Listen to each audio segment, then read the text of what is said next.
तो 11 फरवरी को 5 प्लैनेट इकट्ठे हो रहे हैं। अच्छा, 5 सितारे इकट्ठे हो 11 फरवरी को इकट्ठे हो रहे हैं। जो हिंदुआना सिस्टम पर बिलीव करते हैं, हिंदुओं के सिस्टम पर बिलीव करते हैं, वैदिक एस्ट्रोलॉजी पर बिलीव करते हैं, उनके मुताबिक ये कैप्रिकॉर्न में इकट्ठे हो रहे हैं, जद्दी में इकट्ठे हो रहे हैं। अच्छा, और जो वेस्टर्न एस्ट्रोलॉजी है उसके मुताबिक अगर देखा जाए तो ये बुर्ज दल में इकट्ठे हो रहे हैं। ठीक है। ये कौन से प्लान इकट्ठे हो रहे हैं? सूरज, अतारत, जोरा, मुश्तरी, जोल। तो ये 4-5 प्लैनेट जो हैं वह इकट्ठे होंगे। और ये आपसे आपके ये काफ़ी आपको इसमें दिलचस्पी रहने लगेंगे ये सुनकर कि ये 1961 में 1962 में भी इकट्ठे हुए थे। अच्छा, और मज़ीद दिलचस्पी इस बात में ये पैदा हो रही है, और आप भी दिलचस्पी महसूस करेंगे, हमारे जो नाज़रीन हैं वो भी दिलचस्पी लेंगे कि जब ये इकट्ठे हुए थे 1962 में, तो जितने भी हिंदुस्तान में पंडित हैं उन्होंने शोर मचा दिया था कि इन प्लैनेट की वजह से क़यामत आ रही है। उन दोनों क़यामत का लफ्ज़ इस्तेमाल हुआ करता था। और वो जो भारत के जितने भी एस्ट्रोलॉजर हैं, हिंदुआना सिस्टम, कि ये क़यामत आ रही है। और फिर मज़ा ये हुआ, दिलचस्पी ये है कि मेरी जो याददाश्त काम कर रही है, या तो ये फरवरी में इकट्ठे हुए थे या 1962 के मई में इकट्ठे हुए थे। मेरी जैसे मेरी मदद कर रही। तो ये जब ये इकट्ठे हुए थे तो जितने भी पंडित थे वो पहाड़ों पर चढ़ गए थे कि क़यामत आ रही, कि क़यामत आ गई है और बहुत बड़ा वाक़या आने वाला है और ये होने वाला है। इंसान बेचारा जो है इन सितारों की ज़द में इस तरह आया हुआ है कि ज़रा से कोई उल्टे पलटे इधर उधर के प्लैनेट इकट्ठे हो जाएं तो आपने नोट किया होगा कि 1.5-2 साल से हम जो ही कोई प्लैनेट के इधर उधर इकट्ठ होता है तो हम अपनी तरफ से प्लैनेट की रीडिंग शुरू कर देते हैं कि ये असरात होने वाले हैं। अब 1962 के बाद 2021 में 11 फरवरी को प्लैनेट फिर इकट्ठे हो रहे हैं। ठीक है। जब ये 1962 में इकट्ठे हुए थे तो पंडित जो थे या जो हॉरोस्कोप सामने आती थी वो लाइन में थे, यूं ऐसे लाइन में थे ये उस वक्त प्लैनेट। और वो अक्सर कहा करते थे कि एक लाइन में आ गए हैं और इनके वजह से ये जो कुव्वत शकल है या जो कोई अट्रैक्शन है जिसकी वजह से कायनात कायम है उसमें फ़र्क पड़ जाएगा, उस पर असर पड़ेगा और उस क़यामत के आसार पैदा हो जाएंगे। वक्त गुजर गया, इंसान ने पता नहीं कितनी दफ़ा क़यामत को बुलाया है और इंसान ये भूल जाता है कि इंसान ख़ुद क़यामत है। इंसान ने क्या नहीं किया। आप 20वीं सदी के 2 जंगों को सामने ले आए। लेकिन ये जो आप 62 बात कर रहे हैं ना, जो एक बहुत बड़ा क्राइसिस हुआ था उस वक्त, वो था रूस और अमेरिका के दरमियान एक मिसाइल क्राइसिस था। एक्चुअली वो क्यूबा और अमेरिका के दरमियान था, लेकिन एक आलमी जंग छिड़ने का उस वक्त एक अंदेशा हो गया था, एक न्यूक्लियर वॉर का अंदेशा हो गया था, क्योंकि क्यूबा ने जो मिसाइल लगाए थे, अमेरिका ने कहा कि आप इन्हें हटाएं, अगर आप नहीं हटाएंगे तो हम हमला कर देंगे। और रूस बहुत बड़ी टेंशन आपको, बहुत बड़ी। मैं ये कह रहा हूं कि आप जो फरमा रहे हैं ना, आपने इजाफा किया है ना, ये जो कुछ मैंने मई में जून में अगर ये प्लैनेट मिले तो अक्टूबर में मिसाइल क्राइसिस आया 62। तो अब वो प्लैनेट फिर इकट्ठे हो रहे हैं और 4-5 इकट्ठे हो रहे हैं। अब वो दल में इकट्ठे हो रहे हैं। जो हिंदू सिस्टम पर बिलीव करते हैं, हमारे कई एस्ट्रोलॉजर हैं हमारे इधर पाकिस्तान में भी जो हिंदुआना सिस्टम पर काम करते हैं, तो कुछ हैं जो वेस्टर्न सिस्टम पर काम करते हैं। तो वेस्टर्न सिस्टम के मुताबिक दल में इकट्ठे हो रहे हैं और जो वैदिक एस्ट्रोलॉजी है उसके मुताबिक ये जद्दी में हो रहे हैं। इन प्लैनेट का असर ये होगा मोहतरम समी साहिब कि फिर जंग के आसार पैदा होंगे, फिर कोई ना कोई क्राइसिस, कोई ना कोई टेंशन बन जाएगी। बन जाने का अमकान है इन प्लैनेट के इकट्ठा होने से। अब आप इन प्लैनेट के इकट्ठा होने के वक्त जो कुछ पहले दुनिया में हो रहा है वो अपने ज़हन में ले आइए। तो मूवमेंट है। प्लैनेट जो है, कभी कभी ऐसा एहसास होता है कि ये वाकई इकट्ठे होने वाले हैं और बाद में बहुत बड़ी टेंशन आने वाली है।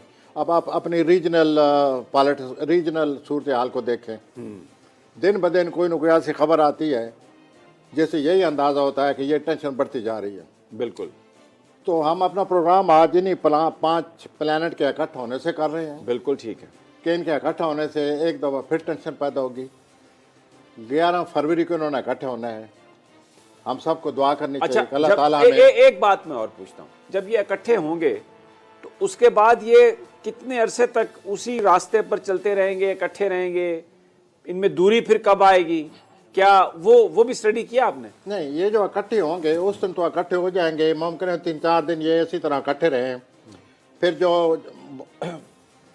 ऐसे प्लान हैं जो फास्ट मूवमेंट है जिनकी, वो ज़ाहिर है आगे निकल जाएंगे। जो स्लो मूवमेंट है वो उधर ही रह जाएंगे। तो इस तरह फिर अदल बदल हो जाता है 1-2 हफ्तों के अंदर अंदर। अच्छा, इसका लेकिन इम्पैक्ट उनके इकट्ठा होने से जो मकनातीसी अट्रैक्शन या वो कश शक्ल पर जो असर पड़ता है उसको ज़हन में रख कर मैं ये बात कर रहा हूँ कि 5-6 प्लैनेट के इकट्ठा होने से जो अट्रैक्टिव फोर्स है कायनात की, उस पर ज़ाहिर है थोड़ा बहुत हम तो ये समझते हैं शायद ज़्यादा दबाव पड़ गया है। लेकिन ये कायनात इतनी बड़ी है, इतनी बड़ी है, इतनी वसी है, लिमिटलेस है कि शायद कायनात के अगर उसके वजूद से देखें तो ज़्यादा असर ना पड़ता हो। लेकिन एज ए एस्ट्रोलॉजर या जैसा कि इसका अंदाज़ा लगाया जाता है, ये लोग कह रहे हैं कि इन इकट्ठ होने से एक दफ़ा फिर जंग की शक्ल, ये वेदाना सिस्टम वाले और वेस्टर्न दोनों एस्ट्रोलॉजर ये कह रहे हैं कि जंग की शक्ल ये फिर सूरत बन रही है, जंग की फिर टेंशन बन रही है उसी तरह की। अच्छा, 1962 में जब ये आए थे तो इन्होंने 3-4 सालों के, ये फिर कई सालों तक इनका असर रहता है। तो आपने नोट किया होगा कि ये उनके आने के 3-4 साल बाद 65 की जंग आ गई। आपने नोट किया होगा 62 में ही चाइना और इंडिया की जंग भी हुई। 71 आ गया। 62 में चाइना और इंडिया की जंग भी हुई जी। पाकिस्तान की 65 में हुई। यानी वो 62 का जो साल था बड़े क्राइसिस का साल था। जी जा, तो फिर आ रहा है जी। अगर उन प्लैनेट के असरात को मद्देनजर रखकर मैं बात करूं तो मैं ये कह सकता हूं कि दोबारा उन प्लैनेट के इकट्ठा होने से फिर टेंशन पैदा हो रही है।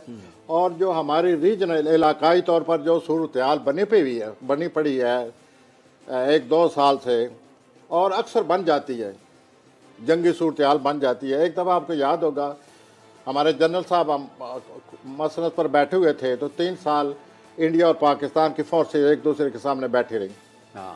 जंगी सूरत हाल पैदा हो गई। ये प्लैनेट जो हैं ये फिर इस किस्म की सूरत हाल पैदा करने का इम्कान पाया जाता है। अच्छा, ये बताइए, आपने कहा कि वो पंडितों ने कहा कि क़यामत आने वाली है और वो पहाड़ों पे चढ़ गए। तो वो पहाड़ों पे इसलिए चढ़े कि उनका ख्याल था कि पहाड़ों पे चढ़ने से हो जाएगा। क़यामत जब आएगी तो वो पहाड़ों को क्या समझती है क़यामत? तो मैं वही कह रहा हूँ कि क्या वो कोई मंत्र पढ़ रहे थे ऊपर जाके, कोई दुआएं मांग रहे थे? किस लिए गए? वो मंत्र तो अपने ज़ाहिर है वो पढ़ते होंगे, यकीनन पढ़ते होंगे। हर कौम के पास मंत्र हैं। हम उनको वज़ाइफ कहते हैं, वो उनको अपना मखसूस लफ्ज़ है उनका।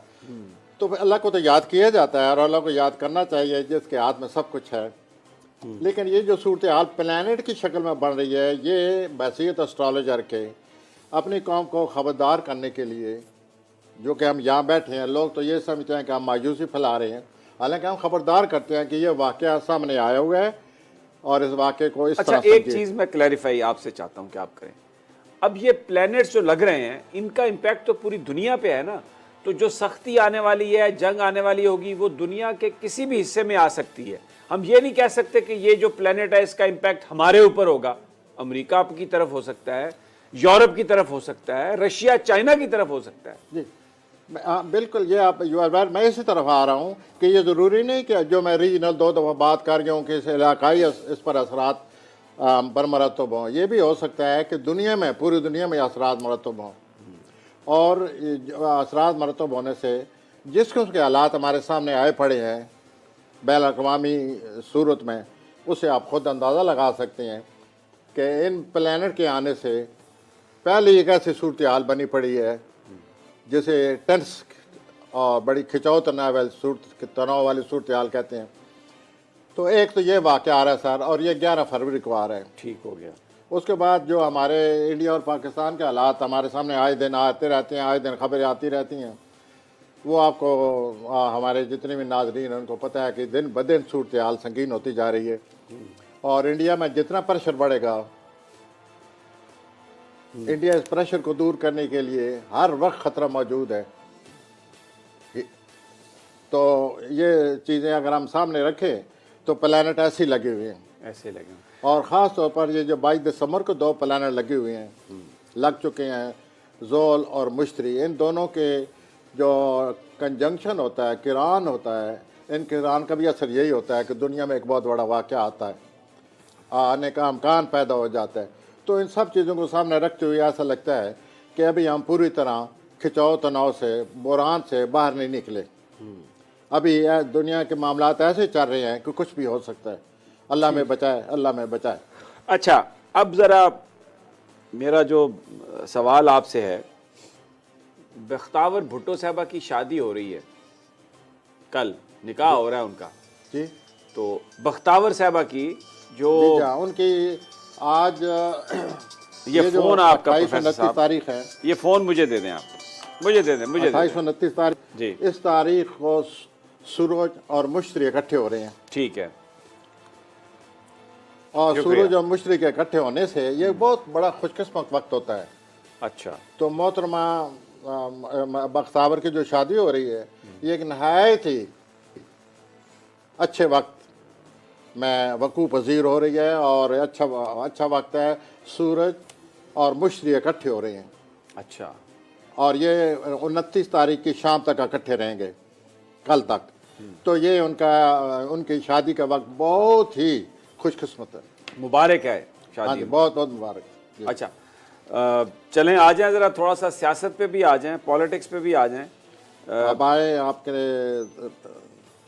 बरूज की तरफ आ जाएं। नहीं, पाकिस्तान की जो पॉलिटिक्स है, ज़रा डोमेस्टिक लोग हमसे सवाल बहुत करते हैं। पॉलिटिक्स में मैं अक्सर ये पहले भी कहा करता था, कहता चला आ रहा हूँ कि ये 7 जनवरी तक टेंशन है बहुत बड़ी। हाँ, 7 जनवरी गुजर गई, जो मुखालफती मरीख की हमारे वज़ीर-ए-आज़म साहब का वो ख़त्म हो चुकी है। अब ये मुखालफत दिन ब दिन ये कम होगी और वज़ीर-ए-आज़म साहब इस काबिल हो जाएंगे कि अपने मामलात को अच्छी तरह इतनी टेंशन नहीं रहेगी और इन मामलात को सुलझाने में काफ़ी उनको मदद मिल जाएगी। और ये कहने में ये भी मैं एहसास समझ हो रहा है और आपके भी मैं दिला रहा हूँ कि कहीं हमारे पास लिफाफा ना आ जाए। नहीं, वो तो आए ना आए, वो तो कहते रहते हैं लोग, क्योंकि ये आज फिर हम उनके हक में एक बात कह रहे हैं, क्योंकि प्लानट उनके हक में आए हुए हैं, वो मुखालफत ख़त्म हो चुकी है, वो टेंशन अब नहीं रही है इमरान साहब को।